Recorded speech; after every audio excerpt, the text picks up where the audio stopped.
Assalamualaikum warahmatullahi wabarakatuh. Selamat siang teman-teman semuanya. Puji syukur kita panjatkan kehadirat Allah Subhanahu wa Ta'ala yang telah memberikan rahmat dan rahmat sehat kepada kita,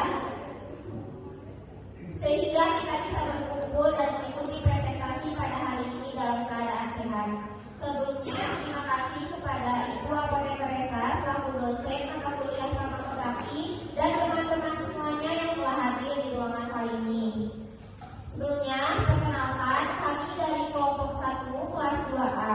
Di sini saya Wiwi Pati sebagai moderator dan saya tidak sendiri, ditemani oleh teman-teman saya. Perkenalkan, nama saya Tia. Perkenalkan, nama saya Gita. Perkenalkan, nama saya Raisa.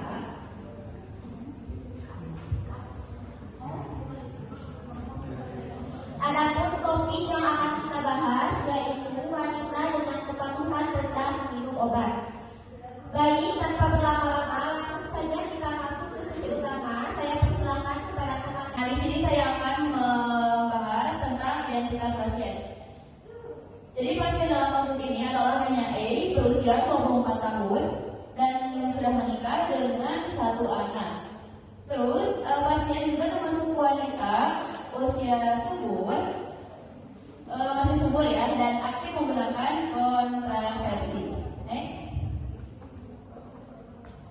Keluhan utama, pasien datang dengan keluhan utama sering lupa minum pil KB setiap hari. Nah, selain itu, pasien juga merasa penggunaan pil KB kurang praktis karena harus diminum secara rutin setiap hari. Nah, hal ini membuat pasien khawatir terhadap risiko kehamilan yang telah direncanakan. Next.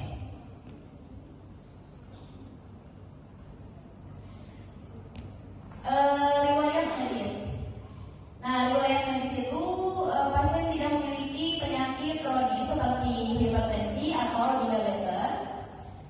Siklus menstruasi normal sekitar 28 hari. Pasien sebelumnya menggunakan pil KB kombinasi dan tidak mengalami efek samping yang berat. Selanjutnya.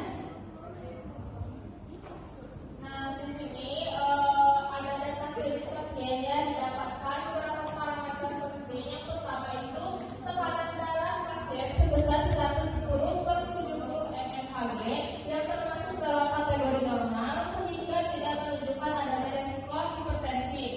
Lalu yang kedua ada status gizi berdasarkan BMI adalah 22 kg per meter kubik, yang berarti pasien memiliki status gizi normal. Dan yang ketiga, dari kebiasaan merokok, pasien tidak merokok sehingga risiko kardiovaskular tergolong rendah.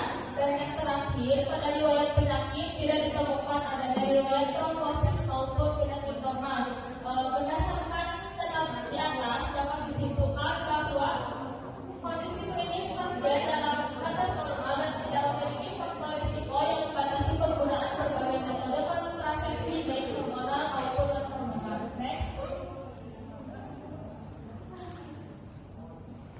Lalu ada identifikasi dan analisis masalah.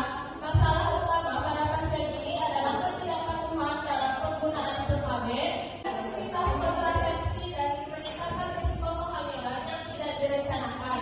Jadi, fokus utama kita adalah mencari metode yang tidak bergantung pada kepatuhan harian. Next. Lalu ada pelayanan penggunaan KB dan juga DPR. Berdasarkan kondisi pasien, tidak ditemukan kontraindikasi terhadap penggunaan kontrasepsi hormonal.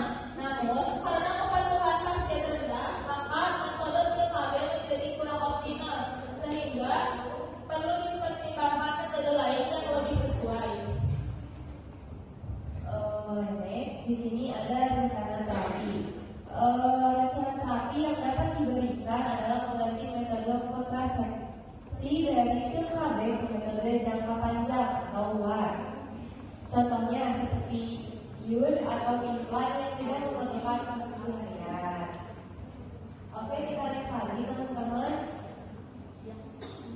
Di sini kita lihat ada keunggulan WAR. LAS memiliki beberapa keunggulan, yaitu yang pertama, tidak bergantung pada kepatuhan harian, yang kedua ada efektivitas tinggi, yang ketiga ada praktis digunakan dalam jangka panjang, dan yang terakhir adalah risiko kegagalan lebih rendah dibanding PIL-KB. Oke, next. Di sini juga kita dapat melihat ada dasar pemilihan. Pemilihan harus didasarkan pada kondisi pasien yang sering lupa minum obat dengan metode ini. Diharapkan efektivitas kontrasepsi meningkatkan dan risiko kehamilan tidak direncanakan dapat ditekan. Untuk slide selanjutnya ada edukasi pasien. Di sini kita bisa lihat edukasi pasien itu harus gimana. Pasien perlu diberikan edukasi mengenai yang pertama itu ada cara kerja metode LAR, terus ada lama penggunaan, ada efek samping yang mungkin terjadi pentingnya kontrol rutin. Edukasi ini penting agar pasien memahami dan merasa nyaman dengan metode yang dipilih. Baik, untuk sesi pematerian sudah selesai. Di sini kita akan membuka sesi tanya jawab yang dimana 1 sampai 2 soal saja. Yang mau bertanya boleh silakan. Boleh. Baik, ini bertanya, selain LAR, metode apa saja, metode kontrasepsi apa saja yang dipertimbangkan untuk pasien dengan kepatuhan yang rendah? Izin bertanya, perkenalkan terlebih dahulu saya Rahma Gali. Untuk pertanyaannya, bagaimana peran tenaga kesehatan, khususnya apoteker, dalam meningkatkan kepatuhan pasien terhadap penggunaan kontrasepsi? Sekian, terima kasih. Baik, saya akan menjawab pertanyaan dari Nayla. Selain LAR, metode yang bisa dipertimbangkan yaitu yang pertama ada suntik KB 1 bulan atau 3 bulan, karena tidak perlu diminum setiap hari, hanya perlu datang sesuai jadwal suntik. Yang kedua ada PEP-KB atau koyo hormon, itu diganti setiap minggu, jadi lebih jarang diganti ke harian. Dan yang terakhir ada suntik vagina atau vaginali, itu dipakai selama 3 minggu lalu dilepas 1 minggu. Tapi kalau misalkan dibandingkan dengan metode yang tadi, LAR tetap paling direkomendasikan karena tidak perlu diingat sama sekali, efektivitasnya juga paling tinggi dan juga risiko lupa hampir nol. Apakah sudah cukup? Terima kasih. Baik, di sini saya akan menjawab pertanyaan dari Rahma Gali, yaitu apa peran apoteker dalam meningkatkan kepatuhan kontrasepsi? Baik, peran apoteker itu sangat penting karena yang pertama memberikan penjelasan yang jelas.